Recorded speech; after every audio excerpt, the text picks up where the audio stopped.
In the spring of 1940, a Japanese naval officer sat alone in his cabin aboard the battleship Nagato, staring out at the sea and contemplating a plan so bold that it would alter the course of history. Admiral Isoroku Yamamoto had not been ordered to imagine an attack on Pearl Harbor. The idea was entirely his own. Yamamoto understood something few leaders in Tokyo were willing to accept. If war with the United States ever came, Japan could not win a long struggle. America's strength was not merely military, it was industrial, demographic, and psychological. Japan's only chance, its single desperate hope, was a devastating first blow so shocking that the United States might decide the cost of fighting back was too high. The irony was cruel. The man who designed the most audacious surprise attack in modern naval history also understood better than anyone in Japan why it would ultimately fail. Yamamoto knew America because he had lived there. From 1919 to 1921, he studied at Harvard University, officially as a special student of English, but in reality as a careful observer of American power. During summer breaks, he traveled across the country, visiting oil fields in Texas and industrial centers in the Midwest. He watched refineries, railroads, and factories at work, and he calculated what those machines of production could mean in war.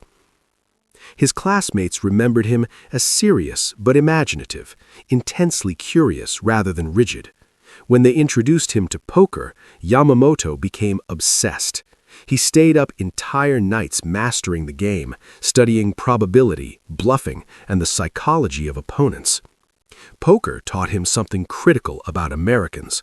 They were not reckless gamblers. They were patient, calculating players who accepted short-term losses to set up decisive victories. And when they held a winning hand, they pressed it without mercy. Later, as Japan's naval attaché in Washington from 1926 to 1928, Yamamoto traveled extensively again.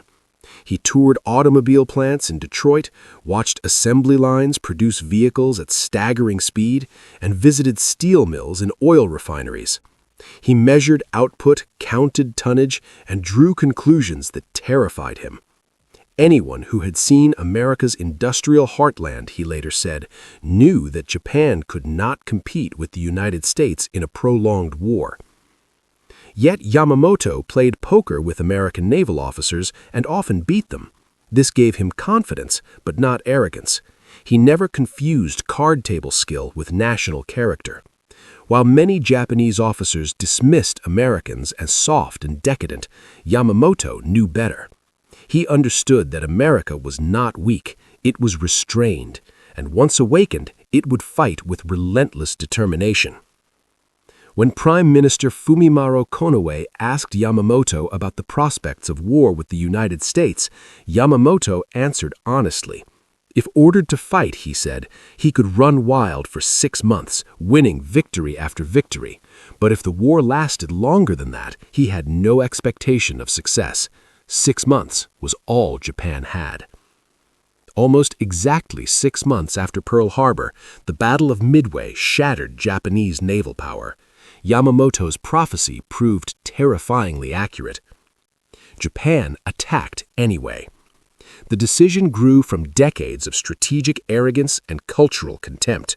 Japanese leaders convinced themselves that Americans were divided, indulgent, and unwilling to sacrifice for victory.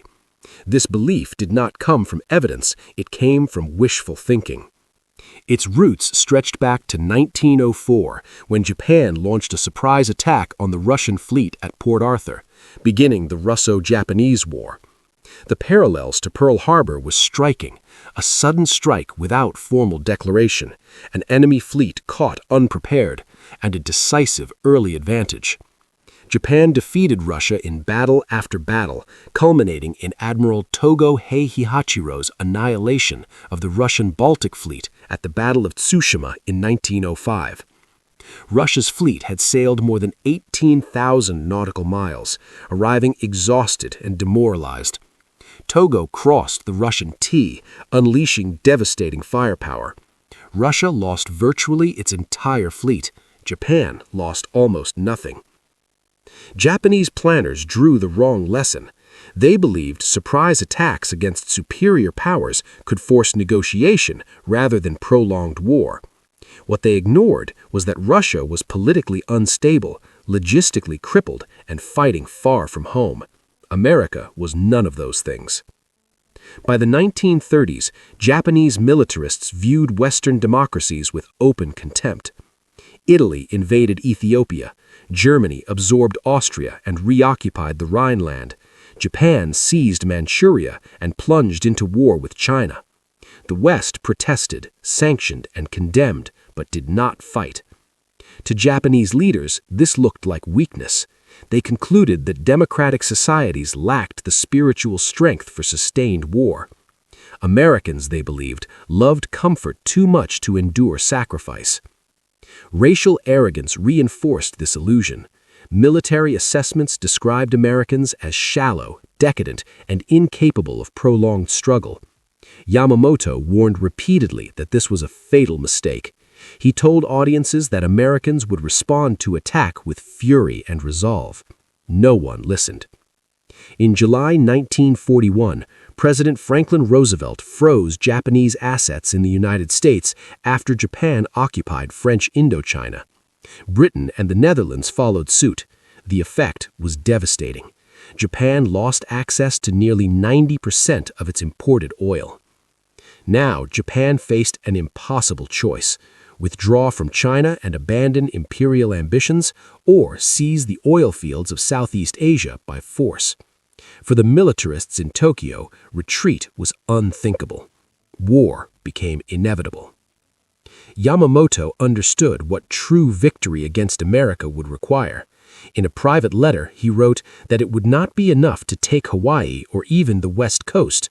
To win, Japan would have to march into Washington and dictate peace in the White House. His words were not bravado, they were warning. But Japan chose to gamble. At 7:55 a.m. on December 7, 1941, Japanese aircraft appeared over Pearl Harbor. Commander Mitsuo Fuchida transmitted the code phrase, "Tora, Tora, Tora," complete surprise. In 2 waves, 353 aircraft devastated the Pacific Fleet. Battleships burned and sank. USS Arizona exploded when a bomb detonated her forward magazine, killing 1,177 men. Oklahoma capsized. Nearly 2,400 Americans died.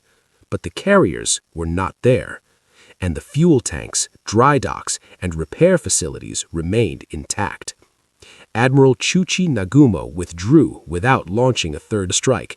Strategically, it was a fatal omission. Pearl Harbor did not break American morale, it unified it. Within days, America was at war. Isolationism vanished overnight. Congress voted almost unanimously. 16 million Americans would serve in uniform.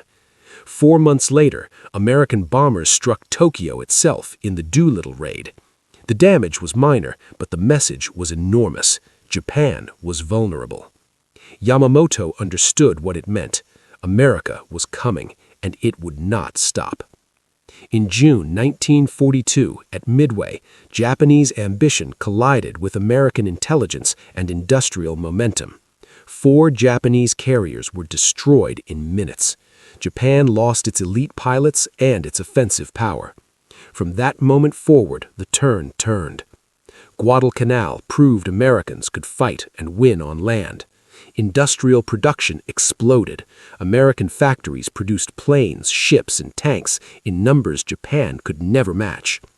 Democracy did not weaken America, it unleashed it.